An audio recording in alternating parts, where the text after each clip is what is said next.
Pode iniciar, enfermeiro Francisco.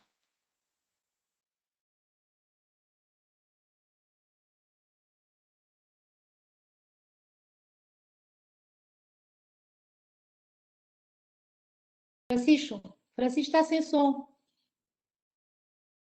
Ok, obrigado. Então, mais uma vez, voltando ao início, boa tarde a todos. Gostaria de, em nome da mesa do Colégio da Especialidade da Enfermagem de Saúde Mental e Psiquiátrica, cumprimentar todos os presentes, portanto, todos os enfermeiros que estão a ouvir-nos, cumprimentar todos os oradores deste webinar, a enfermeira Ana Fonseca, em representação do Conselho de Enfermagem, e, eventualmente, daria a palavra à enfermeira Ana Fonseca para deixar aqui algumas palavras de abertura antes de passarmos ao webinar. Sim, senhora. Muito boa tarde a todos. É com imensa honra que participo enquanto Presidente do Conselho de Enfermagem da Ordem dos Enfermeiros na primeira sessão deste ciclo de webinars de 2021, Promoção da Saúde Mental, e quero agradecer à mesa do Colégio da Especialidade de Enfermagem de Saúde Mental e Psiquiátrica o convite e, naturalmente, o trabalho desenvolvido para a realização deste ciclo de webinars. Cumprimento os oradores desta sessão e demais participantes e trago-vos também os cumprimentos da senhora bastonária e do senhor vice-presidente, o enfermeiro Luís Barreira. Este ciclo de webinars que se iniciou hoje com o tema Literacia e Saúde Mental é constituído por mais 3 sessões que vão ser realizadas nos próximos dias 12, 23 e 28 de abril, com temáticas que provavelmente já têm conhecimento, mas acredito que o enfermeiro Francisco depois também irá reforçar essa informação. Quero agradecer a todos os participantes e dizer-vos que hoje, mais do que nunca, o trabalho e o esforço de todos são fundamentais, principalmente aqueles que trabalham na área da enfermagem de saúde mental e psiquiátrica. E nós temos verificado a importância que tem assumido esta área e toda a intervenção dos enfermeiros nesta área. Estamos a viver uma realidade atípica em que a saúde é posta em causa a nível mundial. E nunca como hoje ouvimos tanto falar de saúde mental e do contributo dos seus profissionais, naturalmente dos enfermeiros, como dizia há pouco. Infelizmente, devido à falta de investimento ao longo de vários anos na área da saúde, e em particular na área da saúde mental, os recursos humanos existentes são poucos. Nós sabemos que em Portugal existem atualmente 2.350 enfermeiros especialistas em enfermagem de saúde mental e psiquiátrica, o que, comparando com as restantes áreas de especialidade, é um número inferior de enfermeiros especialistas. E, na verdade, tanta falta fazem, sabemos que há programas na área da saúde mental e psiquiátrica que muitas vezes não têm sido levados a cabo precisamente porque há falta de recursos. Estamos a viver um tempo novo em que os enfermeiros especialistas nesta área são imprescindíveis e constituem um recurso inegável no Serviço Nacional de Saúde, são, portanto, uma mais-valia. Nós acreditamos, sabemos que é verdade que os enfermeiros especialistas em enfermagem de saúde mental e psiquiátrica, tendo o seu perfil de competências, estão científica, tecnicamente, humanamente preparados para assumir as responsabilidades decorrentes da presente situação. Com esta pandemia, a população tomou consciência que é fundamental antecipar muitas situações. Não podemos continuar a correr atrás do prejuízo e, por isso, é urgente apostar na promoção, prevenção da doença mental. Esta pandemia veio provar também que a especialização dos profissionais de saúde é fundamental em tempos de crise e chegou o momento de pensarmos a saúde não como uma despesa, mas sim como um investimento. E não é suficiente bater palmas à janela, os enfermeiros precisam de mais. E por isso todas as iniciativas que nós façamos para promover a valorização e também o desenvolvimento dos enfermeiros são sempre tidas como certas, como oportunas. Em véspera do Dia Mundial da Saúde, quero agradecer mais uma vez a vossa dedicação, participação, o vosso empenho e, por que não, a resiliência que têm demonstrado ao longo deste último ano. Podem sempre contar connosco, nunca esquecendo que o nosso lema é ninguém está sozinho. Votos de uma boa sessão e, uma vez mais, obrigada por tudo. Muito obrigado, enfermeira Ana Fonseca. Mais uma vez agradecer a sua presença em representação do Conselho de Enfermagem da Ordem dos Enfermeiros. Agradecer também, até porque não fiz anteriormente ao Conselho Diretivo, a possibilidade de realizar este ciclo de webinars, que é, a nosso ver, muito, muito relevante, e se calhar passando agora para aquilo que nos trouxe aqui, fazer uma abordagem do tema deste ciclo de webinars. Francisco, deixe-me só furar aqui o esquema, só para dizer uma coisa. Esqueci-me de deixar uma palavra de agradecimento à Sofia Carvalho e à Tatiana, que são, respectivamente, do Gabinete de Comunicação e Imagem e do Secretariado das Mesas do Colégio da Especialidade, que também são elementos imprescindíveis nestas iniciativas e que estão nos nossos bastidores sempre a trabalhar. Muito obrigada. Desculpe. Okay, obrigado. E assim por baixo aquilo que disse, portanto, sem a Tatiana e sem a Sofia não havia webinars, seguramente, ou pelo menos com a dedicação que elas se emprestam a esta causa. No que diz respeito ao tema da promoção da saúde mental, foi um tema que nos pareceu particularmente importante, até porque nós temos ainda uma saúde mental muito centrada na questão da doença e o tratamento da doença, e portanto pareceu-nos importante criar um ciclo de webinars em que houvesse esta perspectiva salutogénica da saúde mental.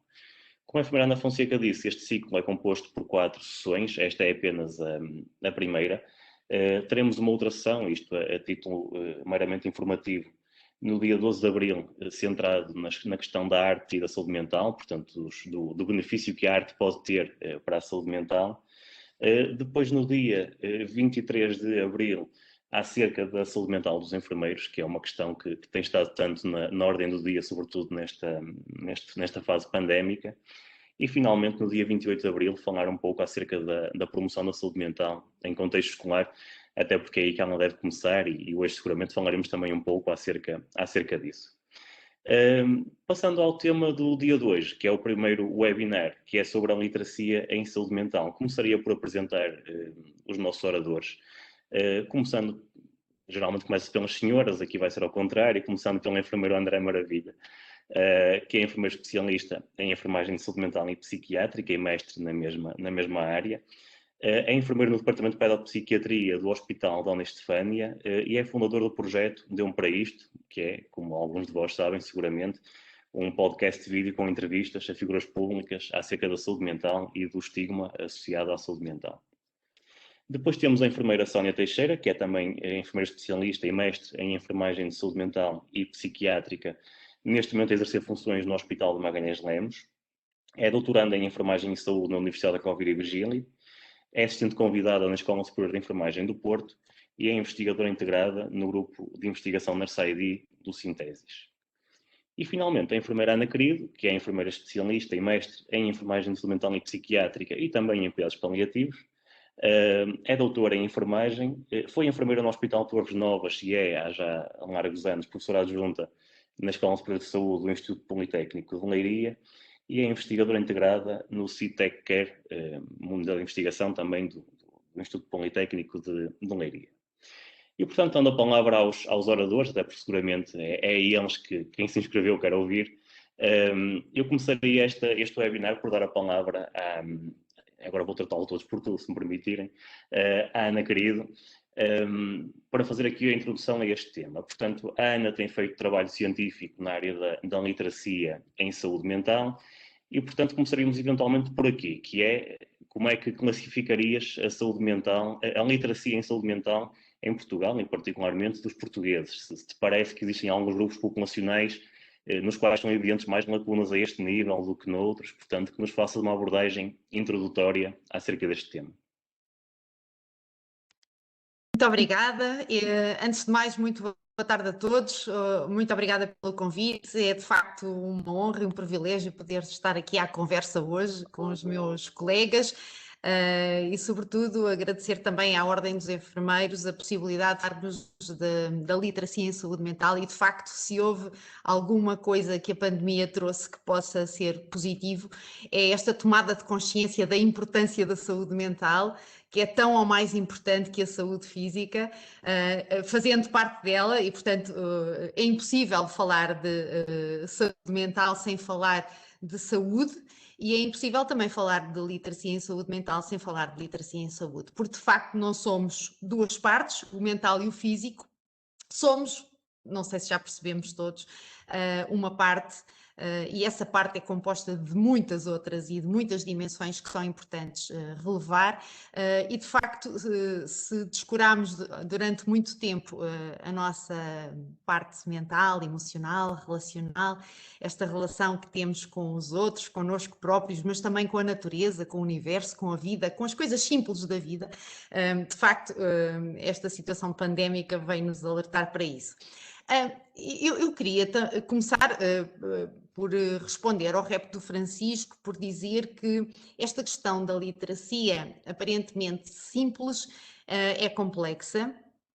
E a literacia em saúde mental não está desconectada da literacia em saúde. Um estudo a nível europeu, realizado, entre outros autores, pela professora Ana Escoval, denotou que 62% dos portugueses tinham um nível problemático, até mesmo inadequado, de literacia em saúde no global. E de facto, estas percentagens e estes níveis também se transformam ou também se traduzem naquilo que é a baixa literacia em saúde mental.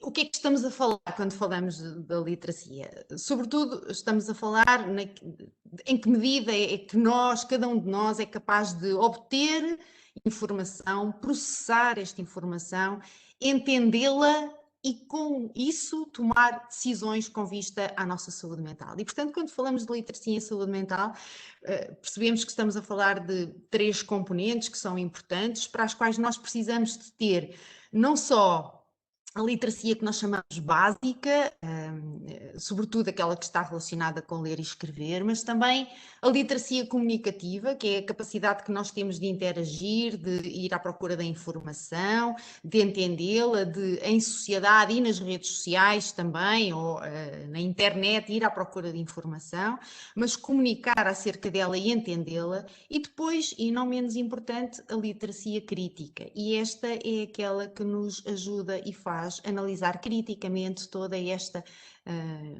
amontoado de informação com a qual somos bombardeados todos os dias, desde os meios de comunicação social até às redes sociais, à internet, ou mesmo àquilo que vamos buscando da informação dos nossos vizinhos quando estamos a falar de outros grupos populacionais.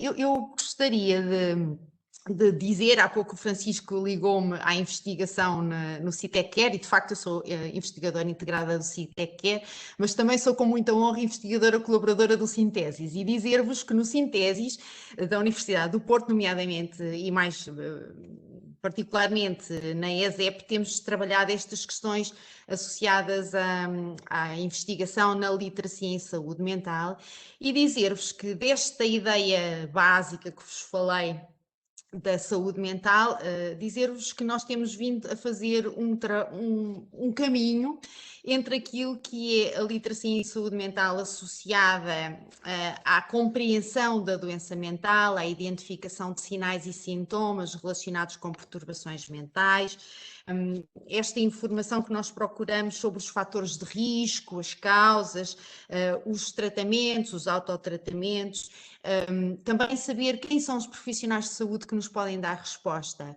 e em que medida é que nós procuramos essa ajuda e somos capazes de ser eficazes na procura de ajuda. Tudo isto tem sido associado à literacia em saúde mental, e nós temos feito, ao nível do grupo de investigação, temos dado cada vez mais importância também àquilo que é a literacia em saúde mental positiva, ou seja, não só aquilo que eu sei, que eu processo, que eu entendo e aquilo que eu decido relativamente às pessoas ou à doença mental per si, mas também aquilo que eu posso fazer para que possa ter um sentido de bem-estar, um bom funcionamento, uma capacidade de viver bem em consonância com aquilo que é o meu projeto de vida e de saúde, e com isso ser proativo, ser autossuficiente, ter autocontrole, sentir-me bem comigo próprio e ter um bom funcionamento também com os outros. Eu vou deixar essa parte para a minha colega Sónia, porque de facto é a área de especialidade dela, mas não queria deixar de deixar esta nota. O que é que eu gostaria de partilhar convosco também? Porque o Francisco perguntou-me como é que estamos de literacia em saúde mental em Portugal. De facto, nós sabemos que há iniquidades nesta literacia em saúde mental e, sobretudo, sabemos que as pessoas mais idosas, com menos estudos e menos habilitações académicas, têm menores níveis de literacia. Sabemos que crenças muito enraizadas e fatores culturais impedem que a pessoa consiga processar bem aquilo que é evidência científica e também prejudicam, de alguma forma, a literacia. Sabemos que a literacia também é mais baixa, de modo geral, nas mulheres e, como vos disse, aumenta com a escolaridade. É claro que esta literacia é mais acessível àquilo que são as camadas mais jovens da população, mas também temos que ter algum critério e sermos criteriosos na interpretação destes resultados, porque muito deste conhecimento não é traduzido na verdadeira literacia, na medida em que esta literacia crítica começa a faltar, na medida em que as camadas mais jovens são muito inundadas por muita informação, e a questão das notícias falsas, das vulgares fake news, que nós sabemos, também atingem esta área da saúde mental das pessoas. E não me estendendo mais, penso que temos aqui uma perspectiva mais global da literacia em saúde mental. Ok, obrigado, Ana. Antes de seguirmos em frente neste webinar, só dizer uma coisa que me esqueci há pouco, que é que se quiserem colocar questões, podem fazê-lo no chat, enquanto os oradores vão falando, até porque no fim desta primeira ronda de exposições, podemos pegar em algumas dessas questões e colocá-las aos oradores, de forma a tornar isto mais interativo, que eu acho que é do interesse de todos. Portanto, pegando na base teórica que a Ana nos deixou, uma base mais, no fundo, uma caracterização da situação e do problema. Eu passaria para a Sónia, que trabalha há vários anos em serviços de psiquiatria, no Magalhães Lemos, e também já passou pelo Conde de Ferreira, e falar de uma perspectiva muito prática profissional acerca daquilo que é a literacia em saúde mental. Qualquer pessoa que trabalhe em psiquiatria ou na área da saúde mental consegue perceber claramente que existem dificuldades a este nível, mesmo por partes familiares, das pessoas significativas, dos doentes mentais. E aquilo que eu te perguntaria é acima de tudo isso, que é, sob o ponto de vista da prática clínica, quais é que achas que são as maiores necessidades que existem em termos de conhecimento por parte dos familiares? E que implicações é que achas que a baixa literacia pode ter, tanto no diagnóstico da doença mental, como no próprio processo de tratamento? Obrigada pelo convite e vou passar já para a resposta, por assim dizer, para não perder muito tempo. Isso acaba por ser duas questões numa só. E aquilo que eu posso dizer é que é difícil responder com muita assertividade a essa questão, porque existem necessidades específicas, quer para os familiares e quer para os utentes. Assim, sob o ponto de vista prático e na globalidade do dia-a-dia, aquilo que eu sinto mais e que é transversal, quer a utentes, quer a familiares e, quiçá, a profissionais de saúde, portanto, acho que é transversal a uma população quase inteira da área da saúde, tem a ver com o controle das emoções, a gestão das emoções. A maioria das pessoas não tem conhecimento sobre as técnicas, estratégias e a necessidade de muitas vezes nós controlarmos algumas emoções, porque inevitavelmente nós sentimos emoções positivas, mas também temos que vivenciar as emoções negativas, e é isto que nos diz a saúde mental positiva, certo? E as emoções negativas são as mais difíceis de serem vivenciadas. Nós vimos isto agora durante o confinamento e durante a pandemia.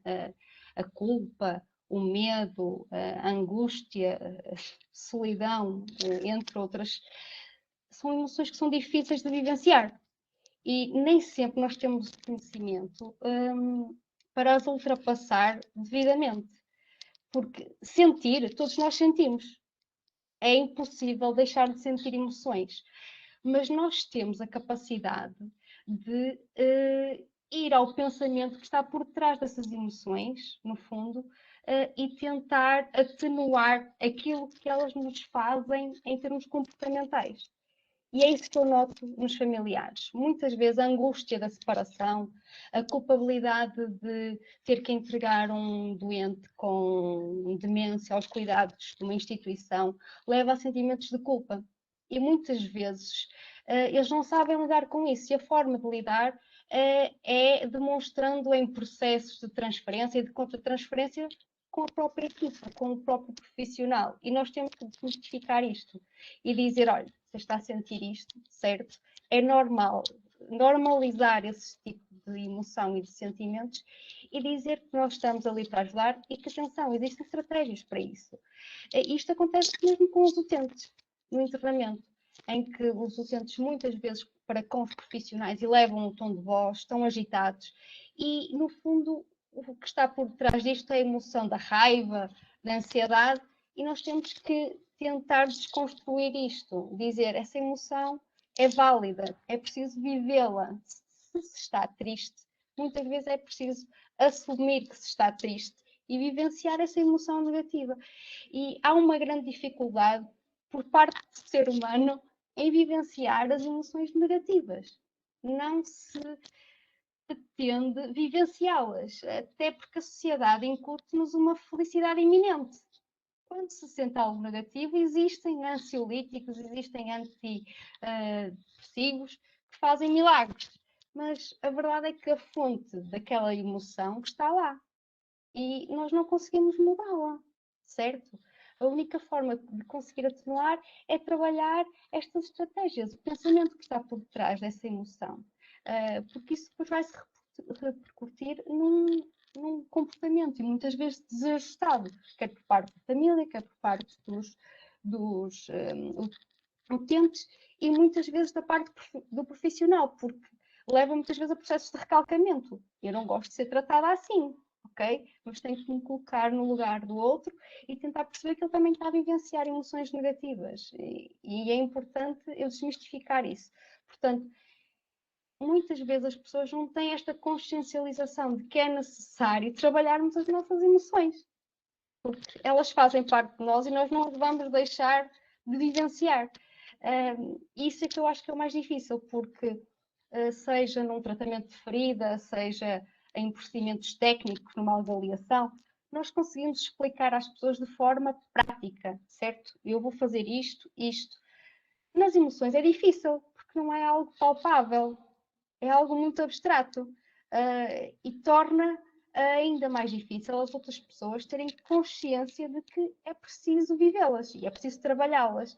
E isso realmente, para mim, é das maiores necessidades e é aquilo que eu sinto na minha prática clínica.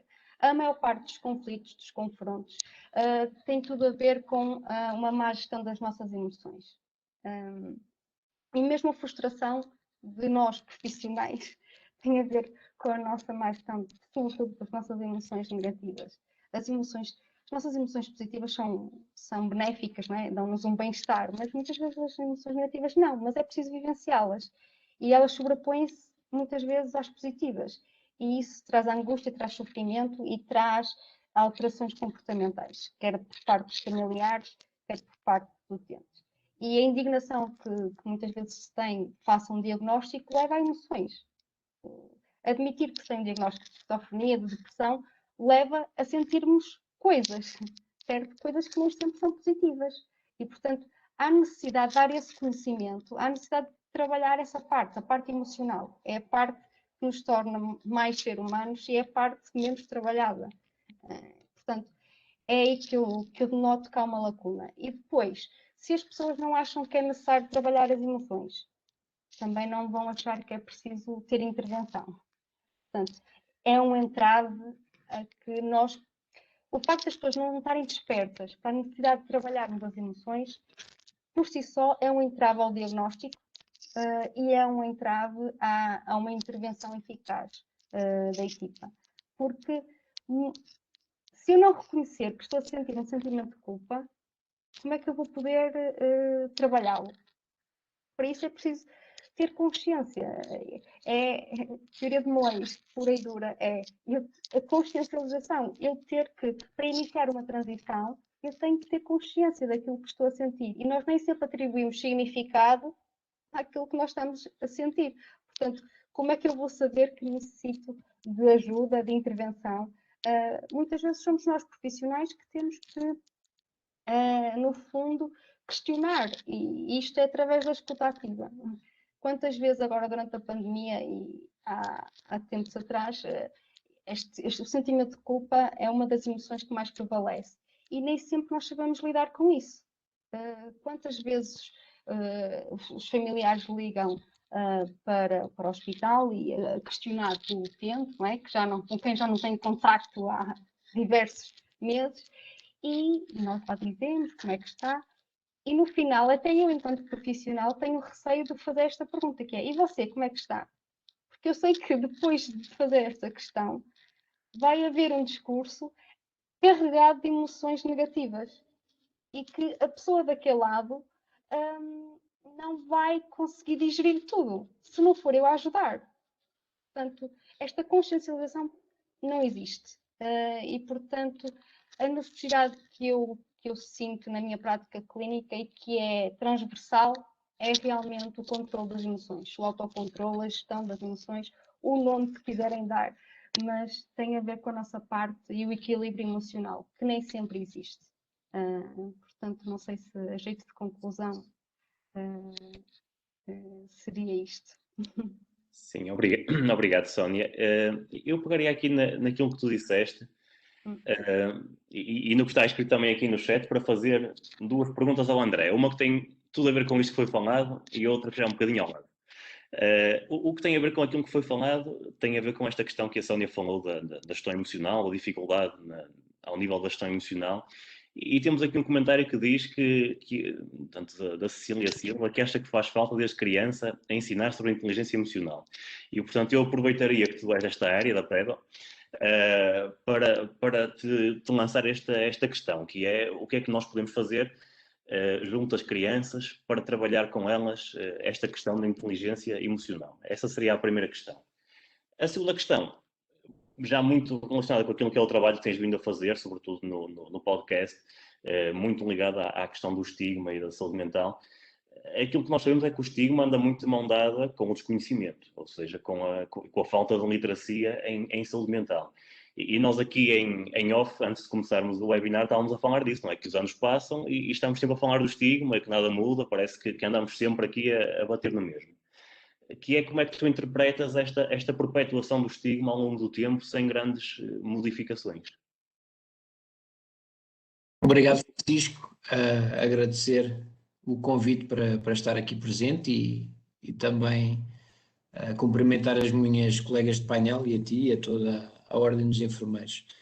Bem, realmente são duas questões muito interessantes e não sei por que ordem é que queres que responda, mas eu se calhar pegava aqui um bocadinho na ligação da intervenção da Sónia, que é isto de trabalhar emoções. E o que é isto de falarmos de emoções? E acho que o estigma está muito relacionado com isto, não é? Andamos há anos e anos e anos a falar de saúde mental e andamos há anos e anos a falar de estigma. Porque o português, né, culturalmente, é alguém que gosta de ver e gosta de tocar. Os latinos gostam de ver e de tocar. Eu sei que isto é transversal a todo o planeta, mas nós precisamos de ver as coisas. E a saúde mental não se vê. As emoções sentem-se, mas não se veem. É um bocadinho, fazendo aqui um paralelismo, se calhar um pouco rebuscado, é um pouco como a pandemia, não é? Andamos aqui um pouco a falar mais de saúde mental desde este momento em que apareceu a pandemia. E realmente há coisas que se tocam, não é? Porquê? Porque esta Covid-19 que apareceu momentaneamente também é algo que não se vê. Há aqui um paralelismo que, no mínimo, não deixa de ser caricato. E depois, há anos a fio que coisas que não se veem são coisas que têm que ser ou não faladas, ou quando são faladas, a meu ver, acabam por se menosprezar o seu real valor. E aqui a literacia em saúde mental poderia, e se calhar nós, enquanto enfermeiros, especialistas de saúde mental, mas mesmo generalistas, não é? E pegando aqui na tua ponte em relação às escolas, podíamos desde cedo começar este trabalho no terreno. Nós realmente já investigamos, já sabemos quais é que são as prioridades, mas efetivamente temos cada vez mais de criar programas de literacia em saúde mental. E isto passa, por exemplo, por começarmos a fazer intervenção nas escolas, não é? Os miúdos, não é? Como eu gosto de os tratar carinhosamente, os nossos miúdos são miúdos que uma pessoa vai falar sobre saúde mental às escolas e eles a primeira coisa que perguntam é o que é que está um enfermeiro verdadeiramente a falar sobre isto. Porque da nossa parte, a expectativa deles é que venha um enfermeiro falar sobre métodos contraceptivos ou cuidados de higiene oral. Ou seja, coisas visíveis, não é? Coisas da saúde física. Da saúde mental é no mínimo caricato. E a primeira pergunta que normalmente eu gosto de fazer, e acho que temos que ganhar muito este hábito, é o que é que o outro sabe sobre isto? E as crianças são fantásticas e os miúdos são fantásticos, porque são genuínos e dizem-nos exatamente aquilo que muitos adultos às vezes recalcam, que é a saúde mental é uma coisa de doidos, é uma coisa de malucos, é uma coisa que tem que ser reprimida, que não pode ser falada, é algo do outro, não é? Há sempre o outro e o outro e o outro que sofre, há o outro que é maluco, e o que eu ouvi dizer foi coisas perfeitamente negativas. E aí o nosso papel é fundamental. E não digo isto só enquanto enfermeiro especialista de saúde mental, mas alargado à comunidade educativa, professores, equipa de psicologia. Temos verdadeiramente a necessidade de trabalhar esta inteligência emocional, se calhar com programas efetivos de literacia em saúde mental nas escolas. E estou a falar ainda mesmo do ensino básico, da primária, do 5º ao 9º ano, claro que sempre com esta capacidade adaptativa que o enfermeiro tem, não é, de se articular às pessoas e ao meio que tem à frente. Trabalhar isto também com os pais é fundamental e cada vez mais premente, não é? Isto não pode ser um assunto tabu. Nós falávamos isto também em off, não é? Da visibilidade que a saúde mental tem nos dias de hoje e na forma como isto é comunicada. E a Ana Querido falava sobre isto, salvo erro, o termo era literacia crítica, não é? E hoje em dia estamos muito contaminados com estas fake news, com o que é verdade, com o que não é verdade e com a forma como a saúde mental é falada. E a saúde mental, em termos metafóricos, quando é falada, há dois prismas. É o prisma do piano, desculpem-me a metáfora, mas portanto, tem que sempre haver aqui uma conotação negativa, o piano, o sofrimento, e não falar isto com uma naturalidade, ou então vamos ao extremo e aí já vamos àquele canal que acho que não vale a pena todos estarmos a publicitar, em que procura de que forma é que o suicídio foi consumado e que sofrimento e o que é que vamos levar ao extremo. Portanto, o nosso trabalho é qual? É verdadeiramente estarmos com a população, estarmos com a comunidade escolar, os adultos, o trabalho no internamento. Infelizmente a saúde mental ainda é muito ligada com a questão também da intervenção na crise, não é? E quando esta literacia, estes programas de literacia de saúde mental poderiam servir muito verdadeiramente para sinalizarmos, por exemplo, jovens nas escolas, não é? Perceber que se pode trabalhar isto na prevenção, como a colega Sónia também estava a dizer, esta questão de falar da alegria é fácil, não é? Mas depois somos um país do fado e da tristeza, e de que forma é que nós lidamos com a tristeza, não é? Com este sofrimento, com esta coisa carregada de dor. E sim, viver a tristeza também é uma coisa natural, não é? Também é isto que podemos fazer ao nível do nosso trabalho na literacia. A tristeza é uma emoção, não é? Que pode ser vivida, que pode ser trabalhada, não estando apenas e só conotada como, então se eu vivo na tristeza tenho uma depressão, se tenho uma depressão eu sei exatamente que há comprimidos e há medicação para isto. Não. Ok, vamos trabalhar. O que é que você sabe sobre a depressão? Já sabemos que as pessoas veem a depressão como algo negativo. Então agora vamos fazer o contrário. Vamos perguntar o que é que a pessoa verdadeiramente sabe. Isso é o nosso trabalho. O trabalho do enfermeiro é este. É estar com a pessoa e perguntar-lhe, então, diga-me lá, qual é que é a sua perspectiva? Porque como a Sónia diz, nós não podemos mudar quem não quer ser mudado. Não podemos intervir com quem não quer esta intervenção. E é esta sensibilidade, não é, que nós vamos tendo. Obviamente que numa intervenção em crise, o meu trabalho enquanto especialista é levar a pessoa a perceber que realmente precisa desta intervenção, não é? E não desistir dela. Mas isto tudo conjugado permite que a pessoa perceba, não é? Como os miúdos me dizem muitas vezes no internamento. Nunca pensei, por exemplo, que o internamento fosse assim. Quais são as imagens que passam nas telenovelas? Aquelas injeções fantásticas que se toca no pescoço e as pessoas caem, as contenções de 1900 e troca o passo. Okay? Isto ainda é a literacia do século XXI. Quer dizer, temos um módem que nos permite estar aqui a fazer um webinar de 4G com velocidades fantásticas, mas ainda andamos a falar de psiquiatria e de imagens de internamentos do antigamente. Agora vamos trabalhar na literacia de saúde mental, vamos falar sobre isto. E também, pegando aqui na chega da realização do podcast, teve a ver com isto, porque nós também temos esta percepção e esta sensibilidade de dizer, ok, se calhar o André falar disto tem pouco impacto em termos da população, o Francisco, a Sónia, a Ana. Agora, uma Cristina Ferreira, o Manuel Luís Goxa, figuras públicas que se exponham não no sentido da conotação depressiva ou da conotação negativa da saúde mental, mas em algo que é natural. A saúde mental é algo natural. Viver a alegria é igual ou deve ser vivido também como é vivida a tristeza. Isto ser dito por alguém que tem um impacto, como nós falamos dos miúdos hoje em dia, falam dos influencers, tem um impacto verdadeiramente significativo. Agora, a forma da comunicação é que pode ser gerida e pegando aqui nas tuas palavras, Francisco, sim, é verdadeiramente fundamental trabalhar este estigma ainda muito precoce nas escolas, porque mesmo em faculdades, nós às vezes chegamos e dizemos, então, mas o que é isto da saúde mental, não é? Eu também tenho situações de ansiedade, eu já tive uma depressão, mas não posso dizer, não posso falar. Mas porquê que não podemos falar? Porque é tabu? Porque tem que estar naquele vazio ou tem que estar no extremo? Não, pode estar no equilíbrio. Porque a saúde física é falada como de uma forma absolutamente natural.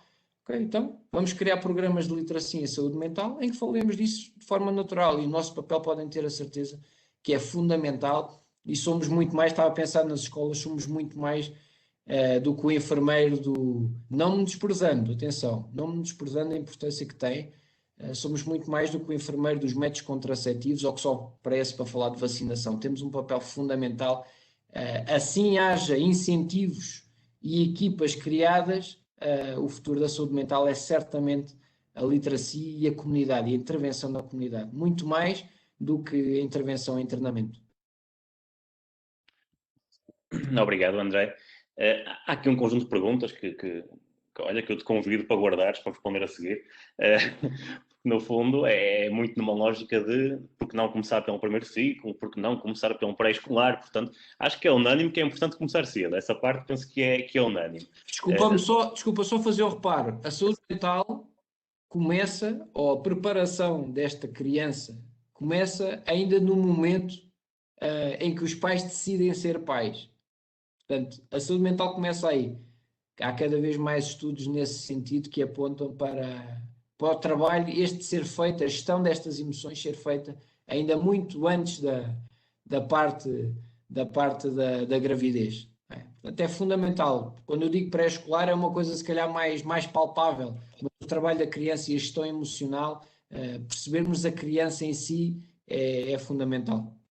Sem dúvida. E nós temos até algum déficit de enfermeiros especialistas em saúde mental que trabalhem esta parte da saúde materna e, portanto, nessa área não há muitos enfermeiros especialistas em saúde mental. Há alguns, mas são ainda muito, muito reduzidos e é um nicho, ou seja, é uma área onde é muito importante trabalhar e temos ainda muito poucas pessoas a fazê-lo.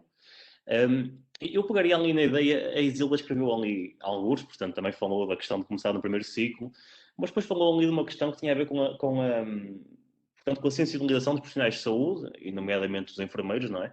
Para as questões da saúde mental. E eu passaria a bola à Ana Querido para lhe fazer aqui esta dupla questão, que é, por um lado, nós falamos tanto em literacia em saúde mental, nós, enfermeiros especialistas em saúde mental e psiquiátrica, mas como é que será a literacia em saúde mental dos enfermeiros ou dos profissionais de saúde no seu âmbito geral? Será que é assim tão melhor do que a da população em geral ou que também dá um grande caminho a percorrer a esse nível?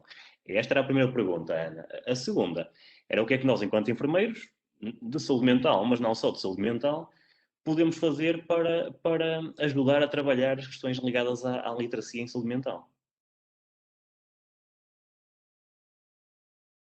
Muito obrigada. Eu não resisto, antes de responder aos desafios que o Francisco colocou, mas não resisto a seguir a linha do André. De facto, isto é um bocadinho como quem é que nasceu primeiro, o ovo ou a galinha, e onde é que devemos começar a saúde mental?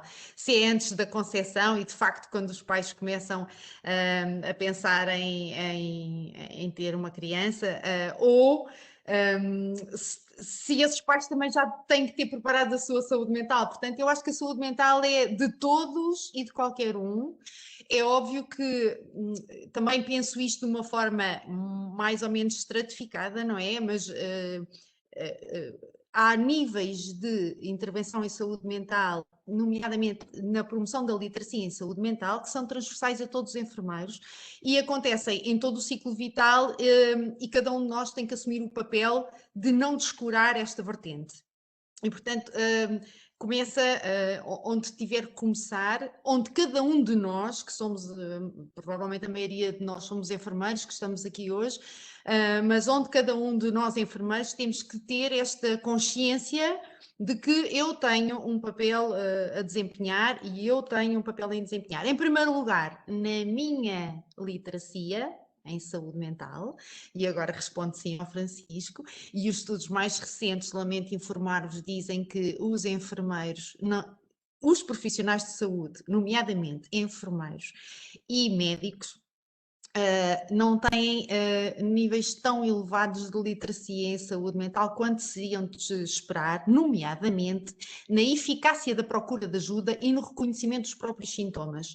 É muito fácil reconhecer os sintomas nos outros, é muito fácil identificar os outros, ainda assim nós sabemos que a taxa de diagnóstico, sobretudo nos centros de saúde, é baixa e a taxa de identificação de sinais e sintomas entre os pares também é baixa. Ou seja, eu acho sempre que a minha parceira está cansada, está triste, chora, não come, mas isso é porque estamos todos neste barco, andamos todos a trabalhar muito, é normal e normalizamos muito. E, portanto, esta eficácia da procura de ajuda ou da referenciação de ajuda, nesse aspecto a nossa literacia não é assim tão elevada quanto seria desejável. Portanto, em primeiro lugar, nós temos que pensar na nossa própria literacia. Em segundo lugar, assumir que somos humanos, e a questão da compaixão e da autocompaixão é essencial. E isto que a Sónia dizia há pouco faz-me todo sentido, que é, eu sou profissional, enfermeiro, mas também sou ser humano e, portanto, tenho que reconhecer aquilo que são os meus limites e aquilo que são os meus limites básicos da sobrevivência. Portanto, há coisas que eu tenho que fazer para bem da minha saúde mental, mas também tenho que reconhecer quando a minha saúde mental não está ao nível que me permite cuidar do outro. Sem que isso seja castrador, sem que isso seja um fator de me automutilar ou que seja sequer um fator que eu sinta como represália. E, portanto, as questões do presentismo também estão muito na ordem do dia. E o presentismo em enfermagem tem muito a ver com esta baixa literacia em saúde mental, ao ponto de eu não reconhecer os meus próprios sintomas e não reconhecer que preciso de trabalhar a minha saúde mental. Isto para dizer que como é que nós podemos fazer para aumentar os níveis de literacia em saúde mental da população? Muita coisa podemos fazer. Há muitas, aqui no bate-papo há muitos comentários interessantes sobre a promoção de programas de literacia em saúde mental. E de facto há vários, não todos são pagos como nós estávamos a ver ali. Esperemos conseguir construir uma base de dados dos programas disponíveis em saúde mental e que possam ser alguns deles até aplicados em diversos contextos e que possam ser iniciados por enfermeiros não especialistas, outros mais por enfermeiros especialistas, mas penso que esta questão da literacia em saúde mental cabe-nos a todos. Nos contextos trabalho também é importante que nós façamos estas ações mais de reconhecer os sinais no outro, reconhecer os meus próprios sinais, mas acima de tudo referenciar e assumir e aceitar que precisamos de ajuda. Ok, obrigado, Ana. Deixa-me só pegar numa coisa que tu disseste para te colocar aqui uma questão adicional. Tu falaste, quando estavas a falar da literacia em saúde mental dos profissionais de saúde, falaste do facto de ser mais fácil para eles identificar problemas nos outros do que em si próprio. E eu perguntar-te porque é que achas que isso acontece? Se há falta de autoconhecimento, se há, pelo facto de serem profissionais de saúde, uma preocupação excessiva, que é natural, a profissão com o outro, e um pouco cuidado de si mesmo, como é que interpretas essa baixa literacia? Interessante. Eu penso que o autoconhecimento nunca é demais. E de facto, nos ritmos em que nós desempenhamos as nossas funções, o tempo para nós próprios, o tempo para que este autoconhecimento e esta autoconsciencialização aconteça, começa a ser escasso. Relativamente àquilo que são as necessidades, e por isso eu acho que é importante e cada vez mais penso que é importante haver alguns programas dirigidos aos próprios profissionais no sentido de aumentar este autoconhecimento e esta autoconsciencialização de si próprio, porque de facto é essencial que nós consigamos aplicar em nós próprios estratégias como estratégias de aceitação, de práticas de mindfulness, de autoconcentração, mas também de autorrelaxamento, que são essenciais para nós nos conhecermos a nós próprios. E esta questão da conexão, quando eu cuido do outro, e sobretudo quando eu cuido o outro no seu verdadeiro ser, que vai para além daquilo que eu vejo fisicamente como lesão, implica que eu tenha uma grande conexão comigo próprio, com os outros e com o transcendente. E isso deveria obrigar-me, a mim próprio, um esforço de autoconhecimento que deve ser, no meu entender, diário. Nem que seja em pequena dose, mas deve ser diário. E penso que cada vez mais é essencial que isso aconteça para que consigamos estar aptos a cuidar mentalmente de nós e dos outros. Okay. Obrigado, Ana. Pegando nesta ideia do autoconhecimento, isto aliás dá para fazer aqui uma ponte perfeita para a Sónia, porque a Sónia tem trabalhado no doutoramento dela, portanto está a trabalhar na validação de um programa de promoção da saúde mental positiva, que é aliás um programa que tem sido muito querido para os enfermeiros especialistas em enfermagem de saúde mental e psiquiátrica. Há muitas pessoas com interesse nessa área. E uma das áreas do programa é precisamente ligada ao trabalho no domínio do autoconhecimento. No fundo, incentivar a pessoa a trabalhar o seu autoconhecimento. E por isso, Sónia, o que eu te perguntaria era em que medida é que o programa que tu estás a validar, o programa de intervenção, pode ser útil para as pessoas para trabalharem o seu autoconhecimento e até mesmo melhorarem a sua literacia em saúde mental. Ora, eu tenho uma visão muito prática dessa questão. Lá está, se calhar por ser enfermeira da prática, no fundo. Eu acho que literacia e saúde mental positiva andam de mãos dadas, inevitavelmente. Porque, no fundo, estamos a falar de promoção e de desenvolvimento de capacitar a pessoa, no fundo, e de dotá-la de ferramentas para conseguir ultrapassar as suas vulnerabilidades. No fundo, é isto que eu acho que é. E, portanto, se calhar importa explicar que saúde mental acaba por ser uma entidade própria, mas que saúde mental positiva é um espaço específico dentro da saúde mental e que canaliza, no fundo, a intervenção no âmbito da promoção. A saúde mental positiva é uma mais-valia, no fundo, é a psicologia do dia-a-dia, no sentido em que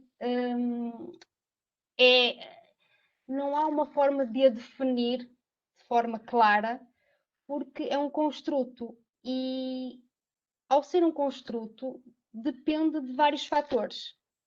E se formos ver a modelos teóricos, ao modelo de saúde mental positiva, esses fatores acabam por ser 6, que é a satisfação pessoal, a atitude pró-social, o autocontrole, o autoconhecimento, a autonomia, a resolução de problemas, até a própria autoatualização e, por último, as habilidades de relacionamento interpessoais.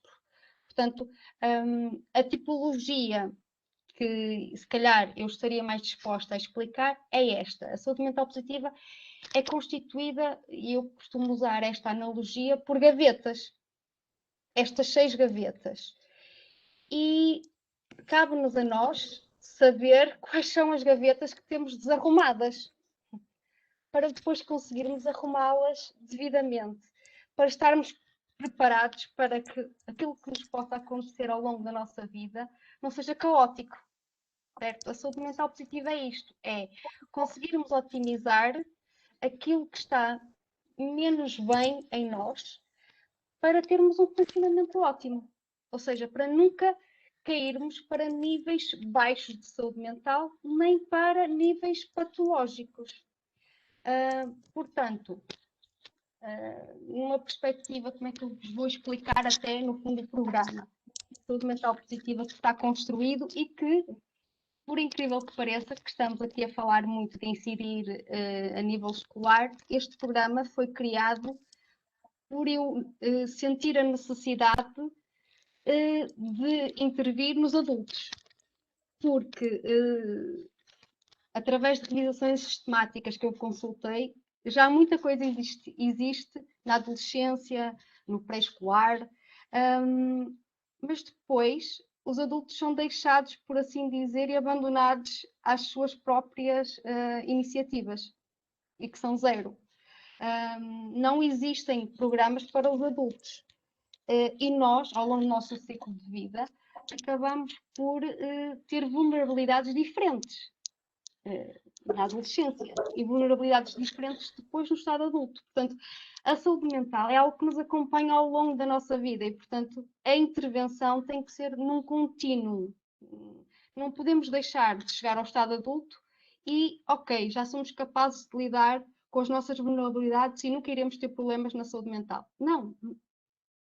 A vida, não é? Na gíria, é isto, é feita de altos e baixos. E a saúde mental positiva é isso que nos diz, que nós temos que conseguir lidar com estes altos e baixos, mas para isso temos que ter ferramentas, ou seja, temos que ter aquelas gavetas bem arrumadas. É óbvio que nós podemos conviver com as gavetas desarrumadas, mas se houver algum acontecimento de vida para o qual nós não estejamos preparados, o ideal é tê-las arrumadas, certo? Porque assim nós conseguiríamos, se calhar, ir por outros caminhos e não nos preocupar com a arrumação dessas gavetas. Aquilo que a saúde mental positiva nos diz é que é importante conhecermos quais as estratégias para arrumar essas gavetas e o conteúdo que está dentro delas. E isto é tudo muito subjetivo e eu gosto de ser objetiva para que percebam. Portanto, como é que eu sei que gavetas é que tenho que trabalhar? São aqueles fatores que eu vos disse, aqueles 6 fatores. Como é que eu sei? De forma objetiva, eu tenho instrumentos psicométricos que me permitem, no fundo, dizer com muita segurança que eu preciso trabalhar o meu autocontrolo e a minha autonomia. Eu aplico instrumentos psicométricos devidamente validados, neste caso, por exemplo, o questionário de saúde mental positiva, mas existem outros. Falando das emoções, existem questionários para avaliar, por exemplo, a culpa nos cuidadores informais. Existem instrumentos devidamente validados em Portugal para nós mensurarmos as emoções, para nós mensurarmos coisas que não são palpáveis. Muitas vezes temos que ir à procura deles, porque nem sempre nós temos esse conhecimento, mas, portanto, nós temos que ir à procura deles, para termos realmente depois dados relevantes para poder afirmar que eu estou bem, porque a saúde mental positiva é isto, eu estar bem, é a saúde dos chãos, define-se como ausência, algo mais do que a ausência de doença, está bem? Portanto, eu tenho que ir à procura de saber quais as gavetas que tenho que arrumar. E muitas vezes são os profissionais de saúde que têm que dar a entender quais são, nomeadamente o enfermeiro especialista em saúde mental. Portanto, só depois de aplicar o questionário devidamente validado é que eu conseguirei consciencializar a pessoa de qual a gaveta que deve arrumar. Ou quais as gavetas, porque há pessoas mais desarrumadas do que outras, não é? Isto depois varia de indivíduo para indivíduo, somos todos uma caixinha de Pandora. Portanto, depois de sabermos quais as gavetas que são precisas ser arrumadas, neste caso, no programa de saúde mental positiva, no Mentes pelos Mais, que é grátis, as pessoas podem desenvolver 3 sessões para trabalhar aquela gaveta. E dentro dessas 3 sessões, o que é que eu vou trabalhar? Estratégias para capacitar a pessoa de como resolver esse problema.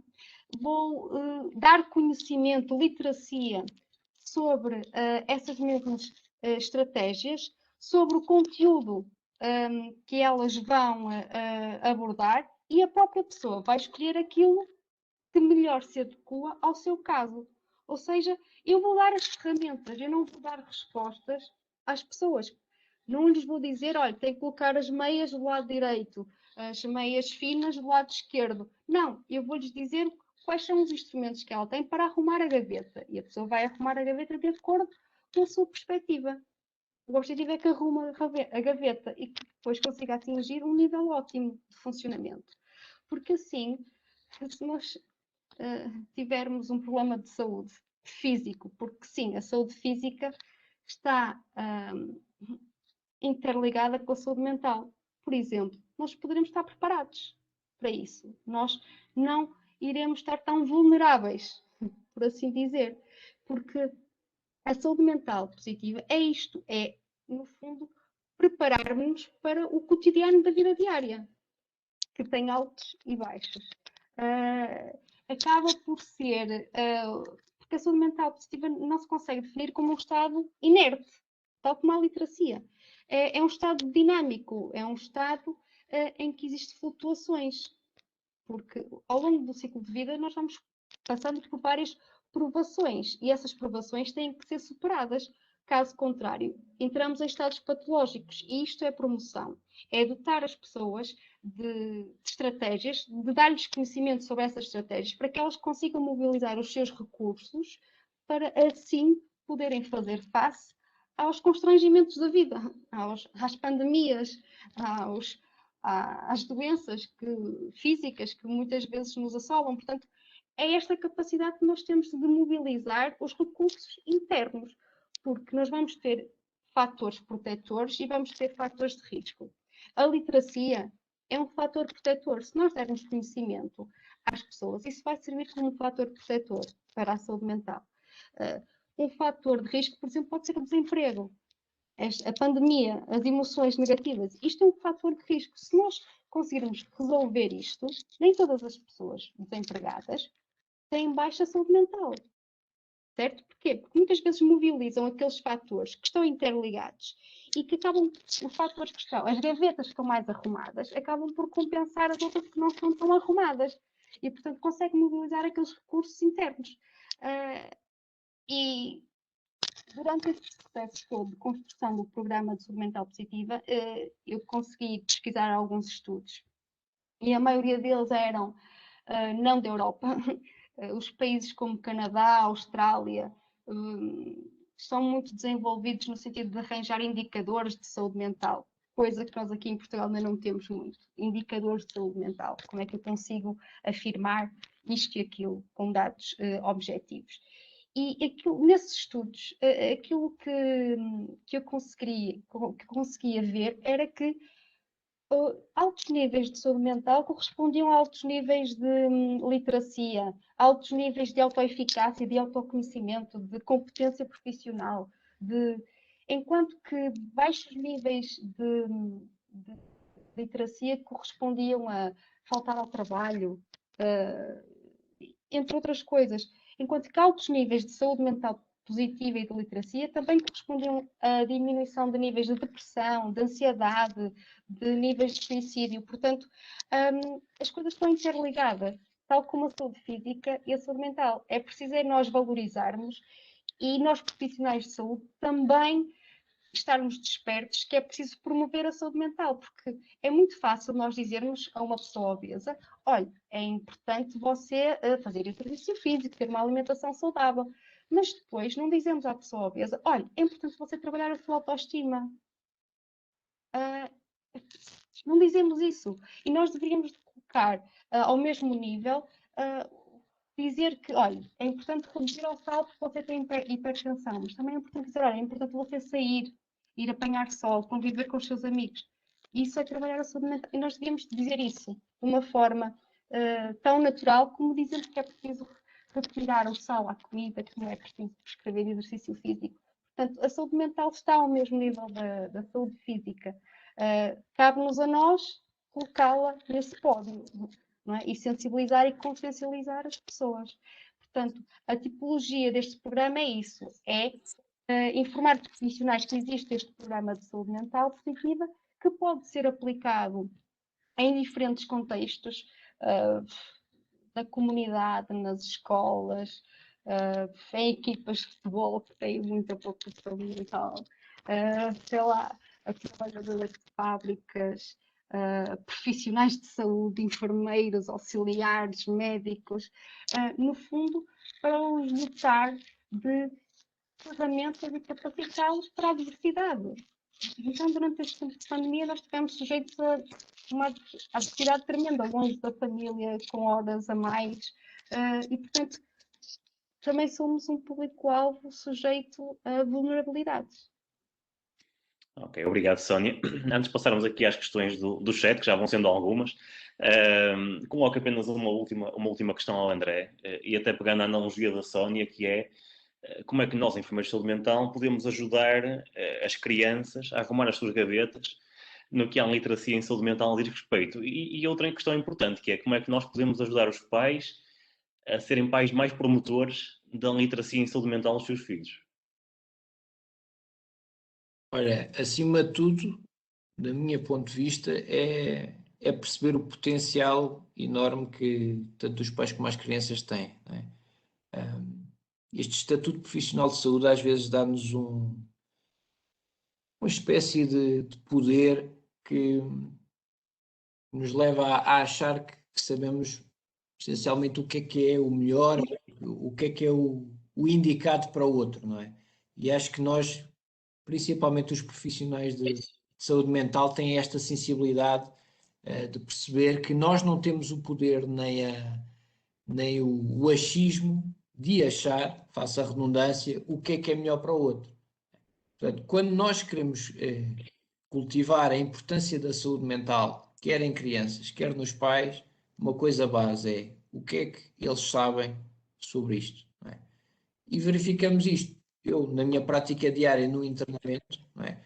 Porque estou a dar um exemplo, muitas das situações que me acontecem ninguém quer, seja por saúde física, seja por saúde mental, que um filho esteja internado.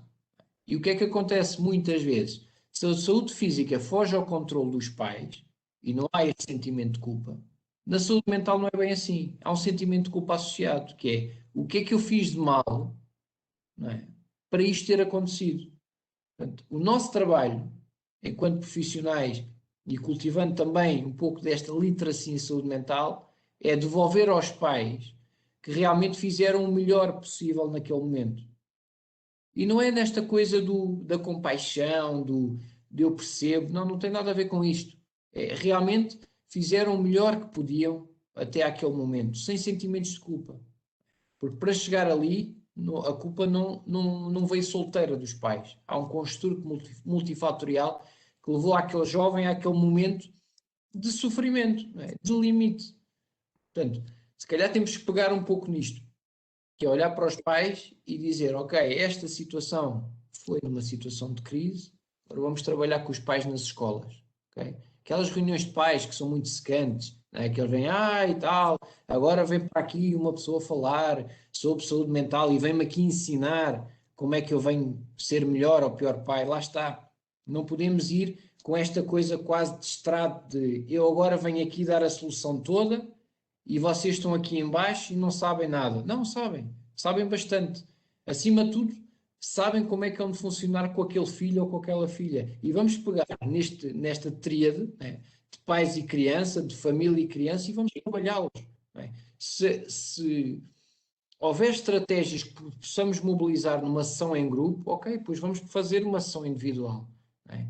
Mas é perceber, dar ferramentas, saber, olha, como é que funciona com o seu filho? É aquilo que nós aprendemos no curso de base de enfermagem. Não vale a pena eu estar a ensinar a um senhor que vai tomar banho assim ou assim ou assado, quando o senhor, se calhar em casa, nem tem uma casa de banho adaptada. Portanto, aqui é a mesma coisa com os pais.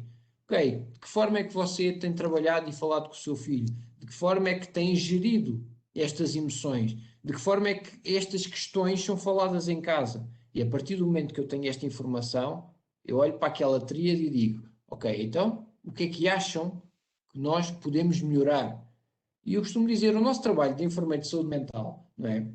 Nesta intervenção quase de, não lhe chamaria de psicoterapia, porque senão há todo aqui um elan que se coloca nos nossos caríssimos colegas psicólogos que eu valorizo muito, mas temos intervenções psicoterapêuticas. Temos esta possibilidade de ter momentos individuais, de fazer intervenção ao nível do aconselhamento, que é diferente de dar conselhos, e é fazer esta coisa do novelo. Vamos tirar este novelo, ok, então mas como é que faz? Então mas como é que faz assim? Então e naquela situação? Então já pensou em fazer diferente? Não é? Portanto, quando damos por nós também nesta ideia da saúde mental positiva, eu acredito que cada pessoa tem um potencial imenso. Não é? Agora, não vou ser eu, André, a dar-lhe as soluções. Eu quero é que ela procure estas soluções e os pais que procurem estas soluções. Porque só quando eu consigo ter esta individualidade de perceber que, independentemente do motivo de internamento ser o mesmo, estou a pensar, por exemplo, num quadro depressivo, uma ideação suicida, cada criança é diferente, cada jovem é diferente, cada família há de ser diferente, e o nosso trabalho aqui é fundamental. Eu estou muito virado, obviamente, para o internamento, mas continuo a dizer aquilo que disse na primeira intervenção. O nosso futuro passa pelo trabalho na comunidade.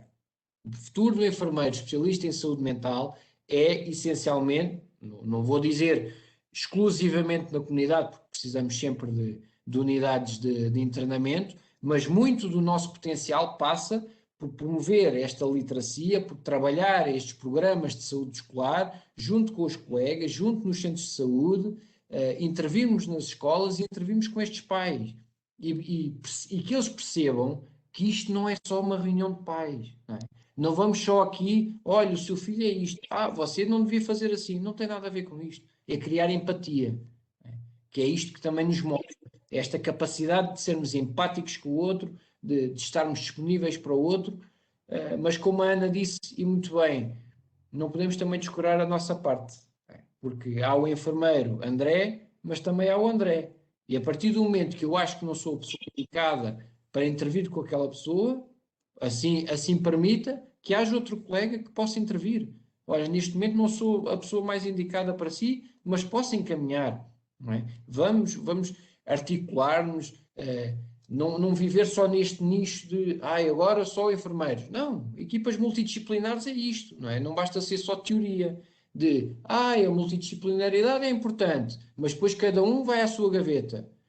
Eu lembro muitas vezes de ir às escolas, fazer sessões de promoção sobre a saúde mental e da importância da saúde mental, e uma das primeiras coisas que eu fazia era entrar no gabinete da psicologia e de alguma maneira integrar isto. Não é? Eu não venho aqui substituir o psicólogo, eu venho fazer aqui este tipo de trabalho que me faz sentido também fazer em equipa. E é tudo isto é promover equipas que promovam também uma melhor literacia para os nossos clientes, que são os miúdos, os graúdos e todos os cidadãos. É o que faz sentido, no meu ponto de vista. Ok, muito obrigado, André. Eu passaria aqui para as questões do chat e não vou dirigir a ninguém em particular. Quem se sentir à vontade pode responder às perguntas. Eu começaria aqui por uma que eu acho muito interessante, porque é quase provocatória e, portanto, acho que seria interessante pegarmos nesta ideia. Está aqui um colega que diz: de que modo é que a literacia em saúde, por si só, poderia resultar em proteção da saúde? E depois acrescenta: isto porque em saúde pública verifica-se que elevados níveis de literacia estão associados a alguns comportamentos adequados, como negacionismo, a ausência de prevenção, autocuidado apoiado em fontes alternativas, etc. Não sei quem é que quer comentar esta afirmação. Ana, queres comentar? Estavas a rir. Posso comentar. De facto, muito interessante e obrigada, Miguel, porque este comentário é muito interessante. Se por acaso, e obviamente impossível, os portugueses acordassem com um nível médio de literacia em saúde mental, pelo menos conseguiam ter uma literacia crítica capaz de identificar exatamente em que é que este benefício pode incorporar o meu projeto de vida e de saúde enquanto pessoa. Essa é a primeira. A segunda, eu gostaria muito que estes níveis de literacia em saúde mental fossem de literacia em saúde mental positiva, precisamente por isto que a Sónia nos disse, que é mais do que eu ir à procura do tratamento e da cura milagrosa, e se há coisa que a sociedade do século XXI é que resolve tudo à conta das pastilhas, não é? Qualquer coisa toma uma pastilha e resolve, comprimidinho debaixo da língua e é uma maravilha e eu fico logo com bem-estar. E, portanto, esta ideia de que nós precisamos de trabalhar para garantirmos elevados níveis de bem-estar é fundamental. E temos que trabalhar a gaveta que melhor, que mais desarrumada está e, por outro lado, que eu estou disposta a trabalhar, obviamente. E por isso, eu acredito que, obviamente, quem para as pessoas e é outra coisa que nós profissionais de saúde também temos que aprender de alguma forma, que maiores níveis de literacia dão pessoas mais empoderadas e muitas vezes esta nossa tendência para o paternalismo também sai ferida do assunto. Isto que o André dizia há pouco é verdade, não é? Eu não posso chegar lá e dizer que eu é que sei o que é melhor para aquela pessoa. Eu tenho que ser empática e reconhecer que às vezes a escolha daquela pessoa não vai ao encontro daquilo que eu considero as escolhas mais racionais e melhores para mim. E tenho que viver bem com isso, porque ser enfermeira é isso mesmo, é estar lá, minimizar o dano, mas de alguma forma se a pessoa se sentir e por isso, às vezes, na saúde pública, isto é tão grave, não é? A história dos negacionismos que nós conhecemos, mas acima de tudo é não abandonar, porque nós sabemos que as pessoas, na busca pela cura milagrosa, pela perfeição, têm muitas vezes estas coisas das esperanças irrealistas que nós precisamos de ajustar, de reconhecer que também faz parte e que a negação faz parte do processo. Mas acima de tudo ser empático com esta negação e não abandonar, e muitas vezes o que nos acontece é que nós, aquela pessoa está negacionista, pomos também um bocadinho de rótulo, um bocadinho de estigma e muitas vezes abandonamos, não é? Porque é sempre uma pessoa mais difícil, uma família mais complicada, que faz escolhas que não são escolhas racionais, que nós também podemos fazer algum juízo de valor sobre elas, e aí vale a pena outra vez voltar ao autoconhecimento e pensar quem é que eu sou quando cuido do outro e que ajuda é que o outro precisa e que tolerância é que eu também tenho que ter com aquilo que são as escolhas do outro. Ok, aqui no chat está a discutir-se a questão do conhecimento versus literacia e é uma discussão aqui paralela muito, muito interessante, porque estão aqui a definir muito bem esses conceitos. Fazer uma pergunta ao André. Francisco, Diz, Sónia, diz. só para complementar a resposta Sim. da Ana, na aplicação do programa de saúde mental positiva cheguei a algumas conclusões interessantes, que muitas vezes este negativismo e esta literacia por si só também tem barreiras culturais e há coisas que nós não conseguimos ultrapassar pela própria cultura em si. E ao aplicar o programa e o questionário, eu cheguei à conclusão de que havia uma gaveta que quase nunca tinha problemas, que estava quase sempre arrumada e que no fundo acabava por ser fictício, porque nós não tínhamos consciência de que necessitamos de ser assim. E a gaveta que era a atitude social, que no fundo tem a ver com o altruísmo, em querer ajudar o outro. Nós, portugueses, ajudamos o outro em situação de crise, mas não temos o hábito de, como por exemplo na América, de haver um vigilante da comunidade que faz a ronda todos os dias à noite. Ou seja, não há, culturalmente, não há esta necessidade de ajudar o outro semanalmente, diariamente. São em situações de crise. Portanto, E para mim não é necessário arrumar uma gaveta, que eu acho que eu não preciso ajudar os outros diariamente, não é uma gaveta que eu tenha que ser arrumada. Portanto, às vezes tem a ver com a própria cultura. E a cultura às vezes é uma barreira aos níveis de literacia. Por muito que uma pessoa queira dar conhecimento às pessoas, à cultura, a cultura por si só às vezes absorve e é uma barreira para nós conseguirmos intervir. E isso vai muito mais além de qualquer política e qualquer política de saúde. E só. Ok, André, não sei se queres acrescentar alguma coisa. Não, força, ias lançar uma pergunta. Fiquei... Exato, ia fazer-te uma pergunta que tem a ver com esta questão do negacionismo que se falou aqui tanto e que tem muito a ver com as fake news que tu também já falaste. E ia falar-te um bocadinho acerca disso, que é esta ligação entre a comunicação social, os mídias, e a literacia em saúde mental, que papel é que achas que eles têm hoje na atualidade e que papel é que poderiam ter, o que é que poderiam fazer de diferente para ajudar a aumentar a literacia em saúde mental da população? Olha, eu acho que temos aqui um ponto para um novo webinar, sinceramente, porque isto dá uma discussão de horas. Mas eu dou um exemplo muito concreto, não é? Estava a pensar muitos debates e muitas discussões que se fazem em torno, quer da saúde mental, aliás, campanhas publicitárias, não é? Ainda agora nós vimos, IRS, passa ao seu donativo. Bem, e o que é que nós vemos? Saúde física. Situações lógicas, doenças gravíssimas, tudo ao nível da saúde física. Saúde mental. Qual é? Digam-me, eu tenho a pessoa que neste momento acho que é a imagem, ou pelo menos a pessoa que mais fala em termos de figura pública sobre saúde mental. Mas façam este exercício e peço também às pessoas que estão aqui a participar connosco que pensem qual é a figura pública que neste momento, independentemente do que fala, qual é a figura pública que neste momento dá mais visibilidade à saúde mental? Já pensaram sobre isto? Todos os sábados, a única pessoa que eu vejo é o António Raminhos a fazer diretos sobre isto. Eu estou a falar em termos de exposição. Eu não estou a falar, obviamente, o conteúdo pode ser melhorado aqui ou acolá, mas em termos de figuras públicas, não é? Há muito pouco. Eu posso dizer que já entrevistei para o podcast cerca de 30 pessoas, figuras públicas, mas aquilo rapidamente passámos de figuras públicas para perceberem que são pessoas como nós, e acreditem que pelo menos tenho mais de 30 que a resposta ao telefone era sempre: pois, mas falar dessas coisas agora também não me dá muito jeito.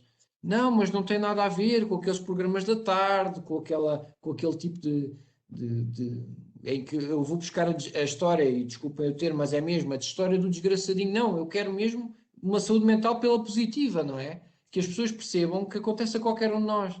E acreditem que temos N pessoas que simplesmente recusam ainda falar sobre o seu sofrimento. Mesmo que me digam assim, pá, realmente, André, tenho aqui uma história, mas a forma depois como é isto explorado, nós olhamos para as fake news.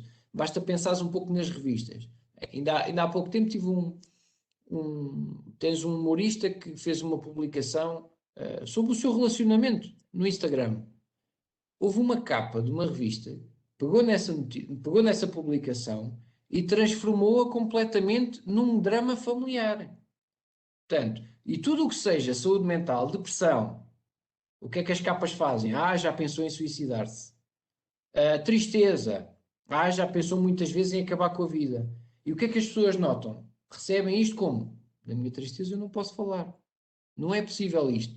Portanto, enquanto não tornarmos isto normal, né? E desculpem, mas nós ainda somos os profissionais anormais aqui, mesmo dentro da enfermagem, se calhar o termo é muito forte, o anormal, mas eu tinha muitas discussões quando acabava o curso e dizia isto: és enfermeiro, uou, espetacular, trabalhas com crianças, fantástico, então e onde? Na psiquiatria.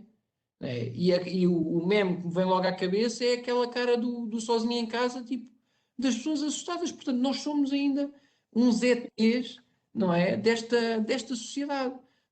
E todos os dias é este construto, é este trabalho de empoderar as pessoas com mais informação do que é um acompanhamento psicoterapêutico, do que é esta necessidade de percebermos as nossas emoções, de viver a tristeza, que é algo normal, viver a angústia é algo normal. Quando as pessoas perceberem isso definitivamente e tiverem isto balizado, já não vão olhar para o outro e dizer assim, tenho medo de falar da minha tristeza.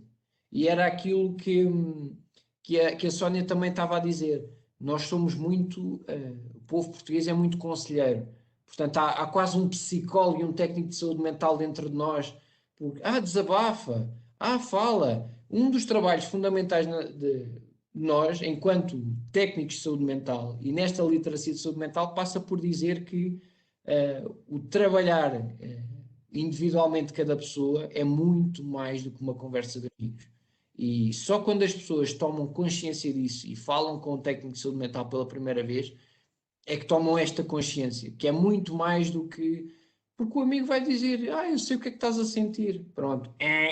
Devia haver logo estas campainhas, não é? A saltarem. É um bocadinho como mais fake news. Devia haver logo ali um alarme que dizia, está fora. Agora, isto depois temos que, enquanto técnicos, temos que viver com estas fake news. E vamos dizer assim, está errado, está certo. Mas eu ouvi isto. Ok, então ouviu. Não vou julgar. Você ouviu realmente. Tem esta informação. Mas olha, a informação que nós temos é que... E agora qual é o caminho de escolha? Eu quero ir pela fake news. Meus amigos, o nosso trabalho aqui está feito. Se a pessoa decidiu ir para a direita e nós achamos que aquela pessoa devia ir para a esquerda, temos que viver com a nossa... com os nossos limites. Eu acho que o nosso limite é mesmo este. O limite da relação. E se há uma mensagem final para isto, é a literacia saúde mental é de veras importante, mas não salvamos tudo. Não salvamos o mundo só com isto. Há muito, muito trabalho. Ok, obrigado, André. Deixa-me só já agora acrescentar duas coisas àquilo que eu sou moderador, portanto vou-me remeter ao meu papel, mas vou só acrescentar aqui duas coisas. Falaste do António Raminhos, que é de facto um bom exemplo de uma figura pública que tem trabalhado em prol das questões da saúde mental. Isto remete-nos para as questões da empatia, porque o António Raminhos, apesar de tudo, tem uma doença mental, não é? E isso também em muito ajuda o facto de trabalhar nessa área.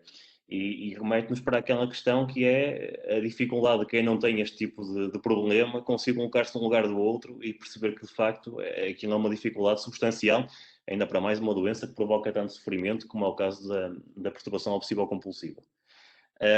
E depois falaste dos programas da manhã, programas da tarde, e aliás, nós em off, antes do webinar, o André até falava daqueles programas da tarde em que as pessoas vão lá contar a sua depressão com um piano de fundo.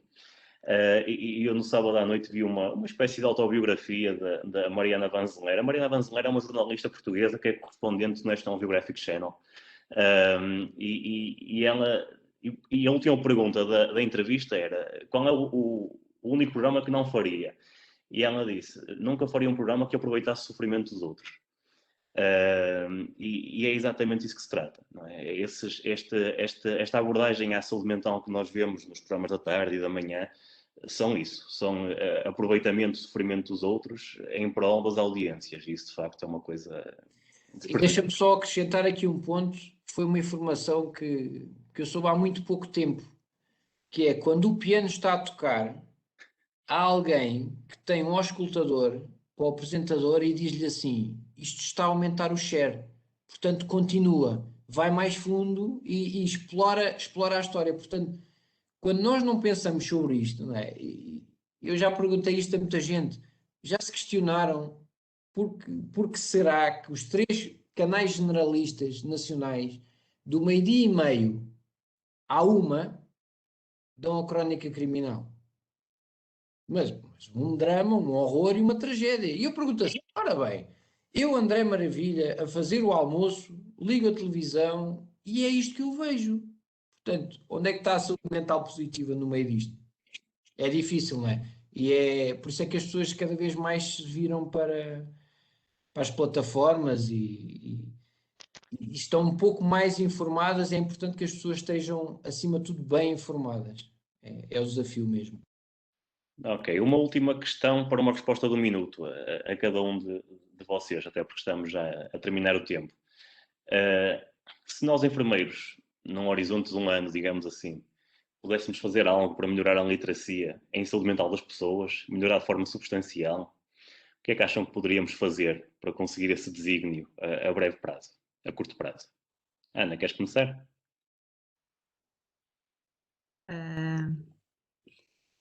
É difícil, assim, para resposta em 1 minuto.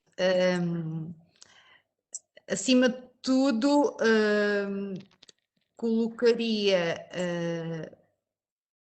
abriria ao outro, ou seja, abriria um espaço de o que é que as pessoas precisam saber, não sem antes fazer este exercício que o André disse, que é o que é que as pessoas sabem sobre. E vamos falar sobre o que é que as pessoas sabem sobre, dando direito a muita partilha de informação sem haver juízos de valor por trás. E depois sim desconstruir. Porque eu acho que nestas questões da saúde mental é preciso desconstruir antes de construir alguma coisa. E há muito para desconstruir. Ok, obrigado. Sónia. Da minha parte, lá está, eu iria ser muito prática. Eu acho que nós, enfermeiros de saúde mental, precisamos de arranjar indicadores para demonstrar aos decisores políticos a carga social que não apostar na promoção tem. O não apostar na promoção tem uma carga social muito maior, depois passamos para o tratamento, que é muito mais caro. E é preciso indicadores para isso. Para haver valorização, é preciso indicadores. E eu vi essa mesma entrevista que tu viste, Francisco, e vi essa jornalista numa parte a chorar, porque não controlou as suas emoções negativas, apesar de não aproveitar o sofrimento da entrevistada. E eu vi, e achei, não é dizer que glorifiquei, mas achei bonito não terem cortado essa parte da entrevista, porque se isso acontecesse em Portugal era cortado. Porque o que interessa é mostrar lá a sorrir, não mostrar a vulnerabilidade das pessoas. E, portanto, curiosamente eu também vi essa entrevista e achei essa parte engraçada, porque me tocou. E acho que para tocar aos decisores políticos só com indicadores. E porque a sensibilidade acho que não chega. Portanto, acho que enquanto enfermeira especialista, acho que é importante eu construir empatia, intervenção junto dos utentes e das famílias, mas é preciso ter na outra mão dados que me permitam avançar, porque senão não iremos sair, iremos estar sempre no limbo da utopia, e se tivermos indicadores, conseguimos sair daí. Ok, obrigado, Sónia. André, para finalizar. Relembra-me só a pergunta. Que isto Era se nós, enquanto enfermeiros, num horizonte temporal de 1 ano, pudéssemos fazer alguma coisa para melhorar a literacia em saúde mental da população, o que é que poderíamos fazer? O que é que poderia ser feito? que é juntar estes indicadores que já temos e esta informação toda e colocarmos definitivamente o Plano Nacional de Saúde Mental em prática, que já está protelado há muitos anos, nomeadamente nesta área da prevenção. Eu continuo a bater na mesma tecla. Vamos embora para a comunidade, vamos fazer planos verdadeiramente estruturados, uma intervenção estruturada com estes indicadores que a Sónia falou, e vamos trabalhar acima de tudo na prevenção.